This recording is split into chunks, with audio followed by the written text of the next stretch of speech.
Fear is a demon because it enters your mind pretending to protect you, but its true purpose is to possess your power. Here is the deeper truth about this. So fear is a demon because it feeds on your potential. It grows stronger every time that you shrink, every time you hesitate, or you choose safety over expansion. And it whispers constantly the worst case scenarios. It exaggerates danger. It convinces you that your soul's desires are threats. It wants you small because your greatness starves it. Fear is a demon because it distorts reality. It truly does. It warps perception, turning shadows into monsters and possibilities into risks. Fear hijacks the imagination, using your own creative energy against you. What you fear is rarely real, but the demon feels real because it hijacks your nervous system. It interrupts your destiny. It stops you from taking aligned action, daring to be seen, or stepping into your spiritual authority. Fear doesn't care about your purpose or your evolution. Its only mission is to keep you trapped with it, down in the depths, down in the familiar. Fear is a demon because it blocks your intuition. It drowns out the voice of your higher self with noise, panic, and urgency. Intuition whispers, whereas fear screams. And fear disconnects you from the wisdom that would free you. And it's a demon because it's not yours. It's inherited, it's conditioned, it's implanted through trauma, society, and ancestral wounds. The soul knows no fear. Fear is a foreign entity that attaches itself to your energy to prevent awakening. And when you return to presence and to clarity and power, fear cannot survive. It burns away in the light of self-trust. It releases the frequency of love. It vanishes the moment that you stop agreeing with it. Fear is the demon that guards the door to your expansion, not because the door's dangerous, because what waits on the other side is your greatness. Now, why does this matter? Because as long as we don't understand what fear truly is, it will feed on us. We become its food because we feed it with our food. So every time that you have a fearful thought and you believe in it, meaning you give into it, meaning you think more thoughts aligned with that fear, you are feeding it its daily bread. You are giving it its food. And the only way that you can stop feeding it its food is by giving it the opposite of what it is. So the opposite of fear is love. The opposite of fear is love. And when you can understand this, that the opposite of fear is truly love, then look at these fearful situations that you have had in your life and see what it is that they're trying to do to you. Now, let's just say for a second that you were the demon of fear. Well, first of all, there's several things that would encompass this, right? You, first of all, have been cut off from the love. So you instantly are in fear, right? If you are in a period in your life where you feel like you don't have the love, or it feels like it's far away from you, what instantly sets in is this feeling of fear, this fear of, okay, what if I don't get that love back? What if I've been abandoned? There's so many what ifs and creative imaginings that our mind will create for us when we are separated from this love. Now, what happens if, let's say that this went on for 1,000,000 billion years? Okay, well, it's probably going to get to the nth degree, right? It's going to get more and more and more and more extreme. This is what this demon is. It's the most extreme thing that exists, and it will see your life purpose and it'll go, not today, not today. And as long as we don't recognize that fear is the demon and it is taking away our life force from us, and it is taking away our purpose, and it is stifling us, and it is stopping us from taking forward momentum and forward progression in our life, if we don't recognize this, it will rule our life and we won't even know. So here's the thing. Fear is not you. It is separate from you. How many times have you heard somebody say, oh, I don't know what came over me? Oh, I felt like I was possessed. Oh, I was acting out of character. It wasn't normal. Why? Because that isn't actually you. It is an entity that is attached to you. And this is something that can attach to you awfully easily. I have to tell you that fear looks for places where it can get its hooks in. It will look at childhood wounds. And if you have any resentment, if you have any, fears that have lingered on, or beliefs about not being good enough or worthy or valuable or something like this, it loves it. That's its favorite food. It's like, what are we having today? A breakfast of not good enough? Excellent. Let me join. Ooh, can I have a seat right here? And it will sit right next to you, and you will feed it, and you won't even know that you're feeding it. And you'll say, get away from the table. And every time that you respond to it with anger or with fear or with what it is, it gets bigger.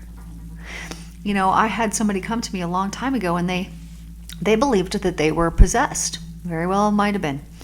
And this person, it had really affected their life in this great way. But here's the thing I want to say.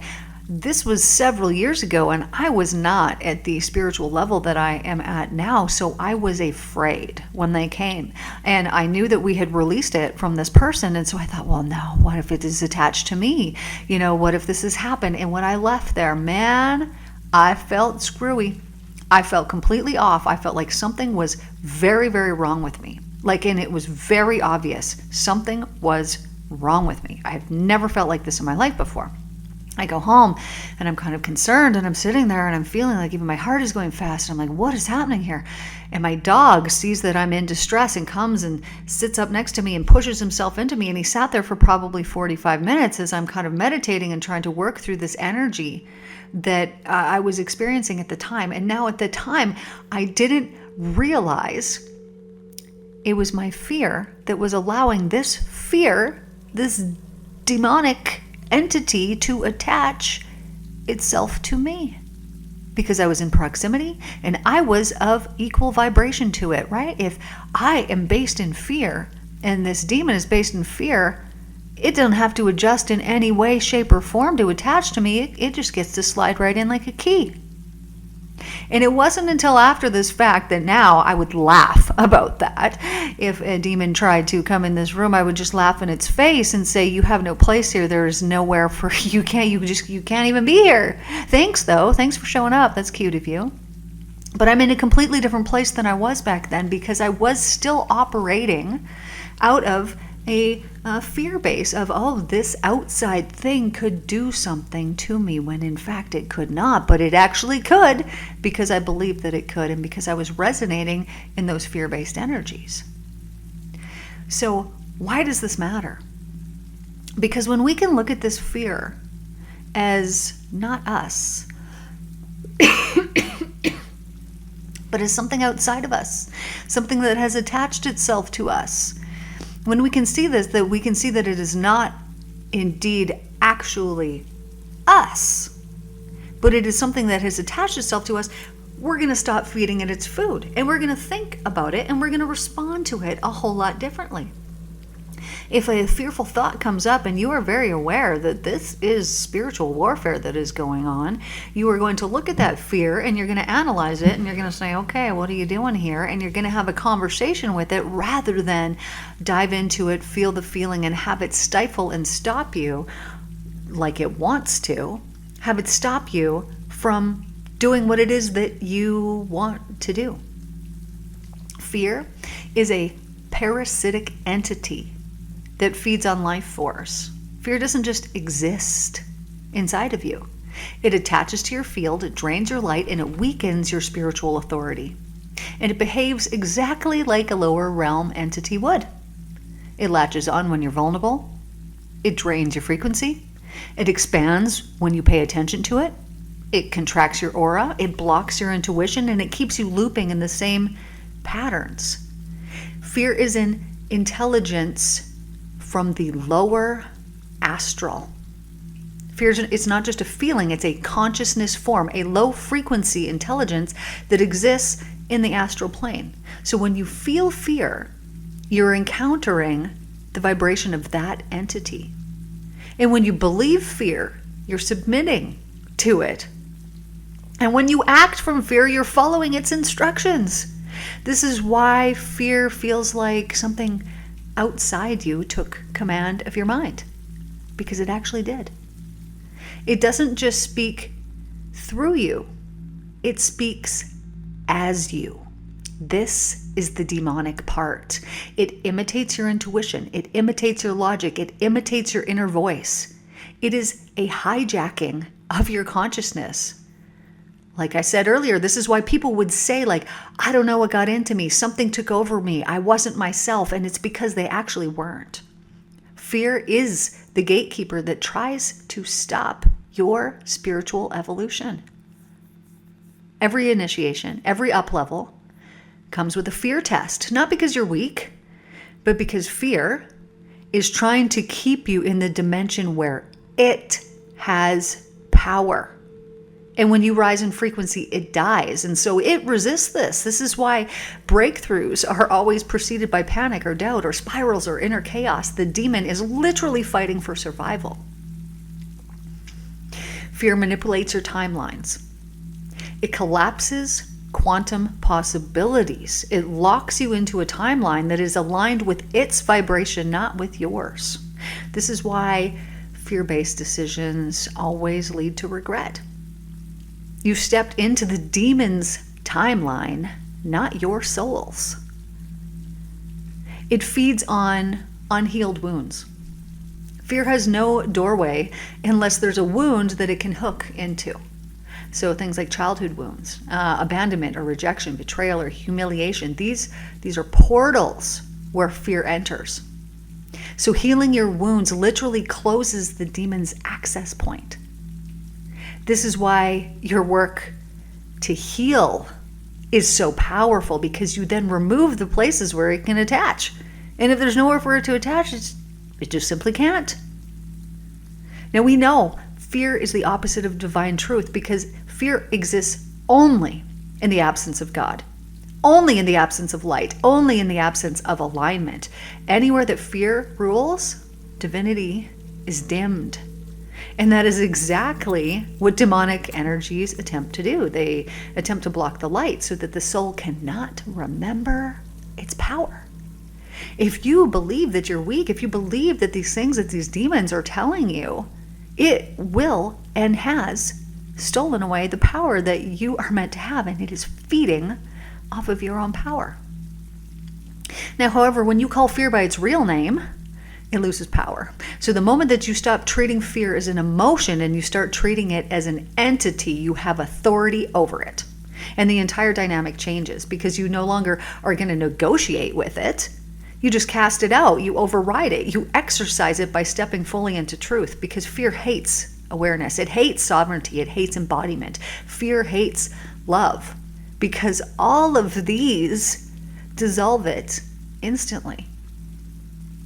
So today we are working with the demon of fear, and we are going to forgive it so that it takes away any energetic charge, any energetic hold, any kind of power that it currently has over you. And I hope that you already think a little bit differently about this. And next time that feeling, that emotion, that thought, that belief, those thought loops that are fear-based come up in your mind, I hope that you perceive them so much more honestly for what they are, and you tell them, hey, you have no authority here. Get out. So, demon of fear, I compassionately understand why you are so fearful. If I myself was cut off from the love of the divine, I would be also in a pure state of fear. And I wouldn't want to be alone in it.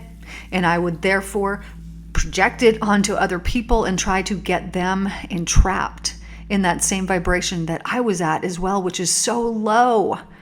And it's filled with so much heaviness and disaster. Disastrous. It is a disaster, and it is a dangerous place to be. And I compassionately forgive you. I have so much understanding.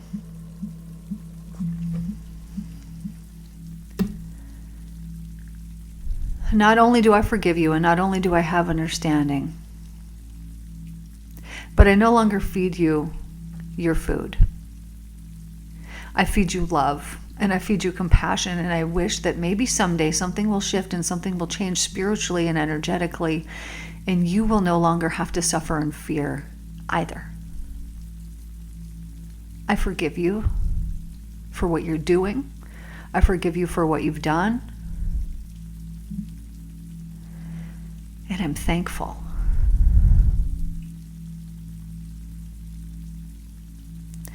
And now, as we just sit in this new energy, I want you to notice what this feels like. Every time that we have been doing this, I feel a shift occur. I feel a soft energy. And the other day I was contemplating this, and I was thinking, what is this energy? And the only thing that I could relate it to is the void. Almost a feeling of nothing. And so I was curious, why would that be replaced with a feeling of nothing? And I saw this as a new ground level. So previously, we would reach all the way down into the depths of hell and all the way up into the heights of heaven.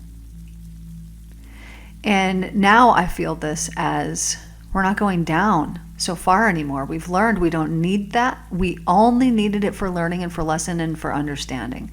And because we've learned and we don't need those same learnings and those same lessons anymore, the ground level is not as low as it used to be.